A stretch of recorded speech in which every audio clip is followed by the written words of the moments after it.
Hello, welcome to Sweet Rides. Today I'm at Triumph, North London, and these guys have kindly lent me this Triumph Tiger Sport 660. And we'll be trying to decide if this is the best budget bike for 2022.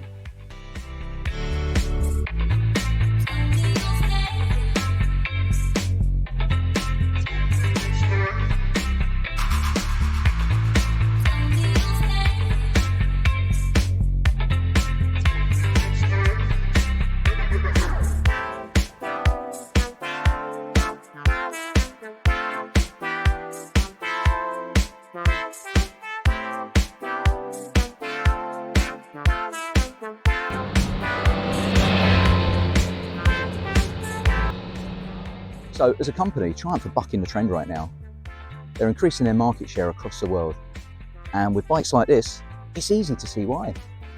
Okay, so before we go and ride this bike, I just want to tell you a little story. So let's take it back about 20 years. And I owned one of these. Yep, that's right, a Yamaha Phaser 600. It was a brilliant bike. It was comfortable, had a little bit of protection on it, screen, fairing. It was relatively fast, and it was really good value for money. And back in the day, it only cost £5,500. It was brilliant. But as with all things, the world changed. Yamaha updated the Phaser. The new version wasn't as good as the original. Sales fell, and eventually Yamaha axed the bike. And nobody at that point was offering a good, low-budget all-rounder. Fast forward 20 years, and Triumph have finally given bikers exactly what they want. The brilliant new Triumph Tiger Sport 660. If you've not watched the channel before, today we're going to find out if this is a sweet ride. Sweet! I can't decide. Or a run and hide. So, story time over. Let's take it for a ride.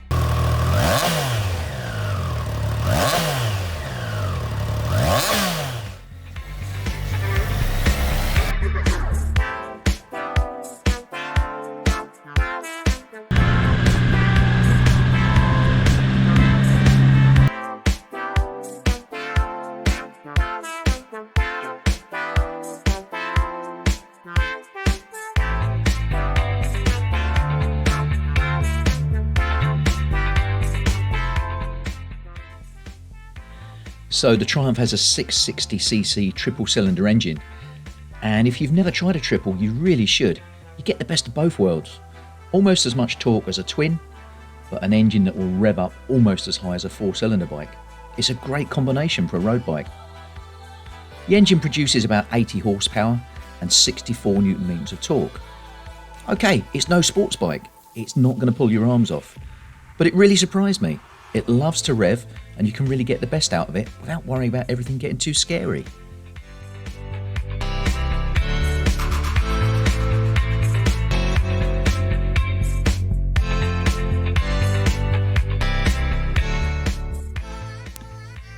This means it's really friendly for newer riders, but experienced riders can enjoy it too, and really take full advantage of every one of those horses.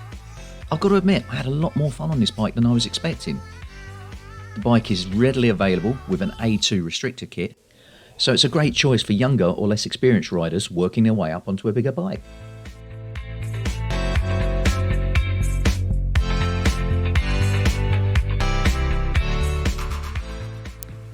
Okay, let's talk about handling.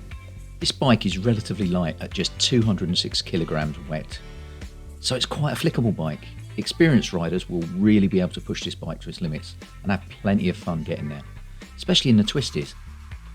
But if you're just looking for commuting or you're relatively new to biking, it's not at all intimidating. It's really quite a friendly bike, very easy to get on with. I felt completely comfortable on the bike after only 10 minutes.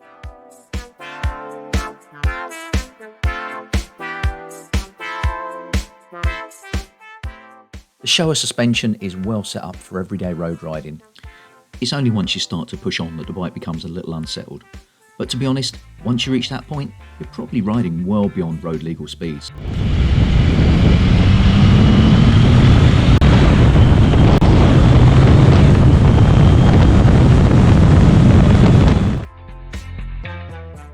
So that wouldn't be an issue unless you're riding like an idiot or you want to take the bike on track. And let's be honest, that's not what this bike is about.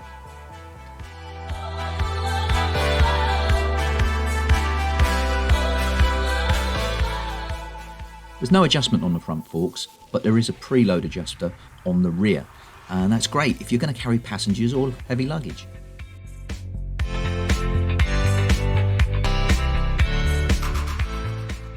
My only complaint would be that it doesn't handle fast bumps as well as it could.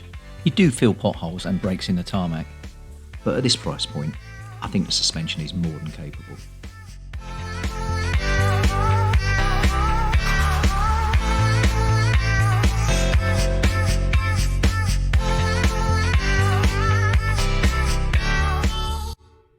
Tyres are Michelin Road 5s, and I had no issues with them at all.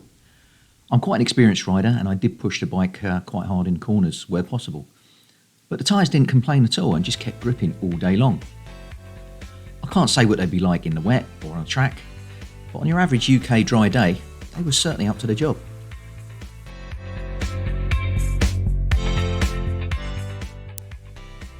The brakes are from Nissan, and they work just fine. They're not super sharp like a 20k sports bike, but absolutely fine for a road-based bike of this capacity. Whilst filming, I had to change my route as one of the roads I wanted to use was closed. There were no other cars about, so I did a quick U-turn, and that was on a standard British width road. I must say, this bike was so easy to turn and manoeuvre. It's ideal for those that are new to biking.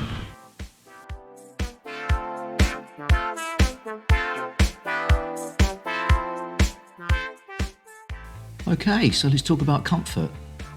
The standard seat on this bike is 835mm high. I'm about 5'9" tall, and I had no problems getting both feet flat on the ground. The riding position is spot on, really comfortable. I think I could do some really big miles on this bike. The fairing and the screen worked fairly well. I did find the screen worked better for me in its lowest setting. As soon as I lifted it higher, it took some of the wind off my body, but created a lot of buffeting on the top of my helmet. Whereas on the lower setting, although I was catching some wind, it was relatively clean air and much more comfortable, especially at higher motorway speeds.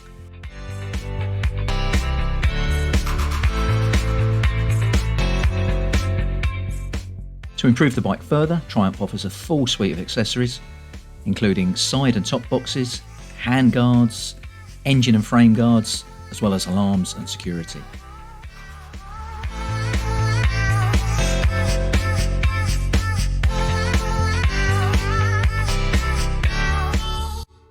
So technology on this bike is simple but really effective. You've got a great looking digital dash that gives you all the information you need, traction control that will stop you giving too much power to the rear wheel. You've got anti-lock braking system that will keep you out of trouble when you're coming in a little bit hot. You've got rain and road modes on the fly-by-wire throttle, and that's all you're going to need on this bike. You've got a slipper clutch, so when you're slowing down, you're not going to lock up that back wheel.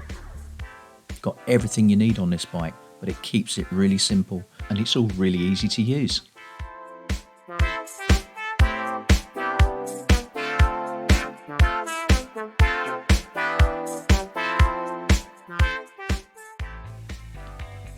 So my overriding feeling on this bike has been just how easy and user-friendly it is. Everything works really well, and so far, there have been no nasty surprises. This bike really is a true all-rounder, which is a difficult act to pull off.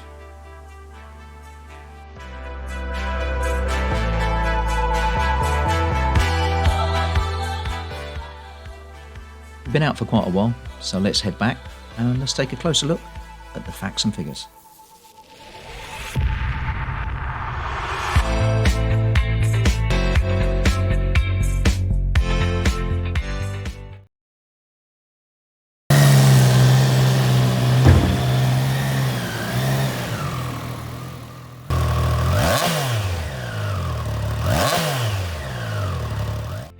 Okay, so I spoke earlier about the similarities between this bike and my old Phaser 600. I think Triumph have got the formula just right with this bike.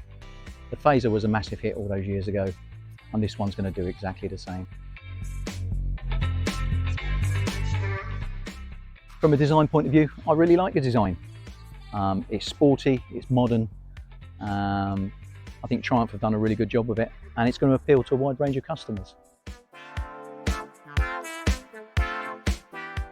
So, desirability. Is it desirable? Well, it depends what you're looking for. If you want a great all-rounder that you can commute on, do a little bit of light touring, take passengers on board, put some luggage on there, then yeah, it's very desirable, especially at this kind of price. Am I going to open my garage door and drool all over it? Well, probably not. If I want to do that, I'll go and buy a Ducati Panigale. This bike costs about 30% of one of those, and I know which one I'd rather be in the saddle all day. Okay, so current retail value on this bike is £8,745, which is by far the lowest cost bike I've reviewed on the channel so far. And I've got to say, you really do got a lot of bike for your money. You can currently get a great PCP deal on one of these with a deposit of just £1,749. This bike's going to cost you only £89 a month, which I think is a real steal. So, 20 years ago, my old Phaser cost me £5,500 brand new. If you take into account that inflation in the UK has been running at just over 2% for the last 20 years, a Phaser in today's money would cost you about £8,500, which is just under what this bike costs. So Triumph have got their pricing bang on with this. So was there anything I didn't like about this bike? Well, a couple of minor niggles, but nothing really serious to talk about. First one being the petrol cap. The tank's angled out forwards a little bit, and when you're at the petrol pump, you lift up the petrol cap and it keeps falling forwards onto the petrol pump. It's not a biggie, it doesn't cause any real issues. I just found it a bit annoying at the time. The other one for me was the screen. So personally, I prefer the screen in the lower position. Even at motorway speeds, I found that the air that was hitting me was clean air, whereas when I lifted it into the higher position, I found I was getting a lot of buffeting on the top of my helmet. So would I like more power? Well, yeah, I probably would. I think if this bike had the engine from the Street Triple in it, it would be perfect. And I'd walk in that showroom and put my deposit down right now. However, that's a bigger engine, it's a more expensive engine. The bike would probably then need better brakes, better suspension, and you'd be looking at a bike that costs 10, 11, 12,000 pounds.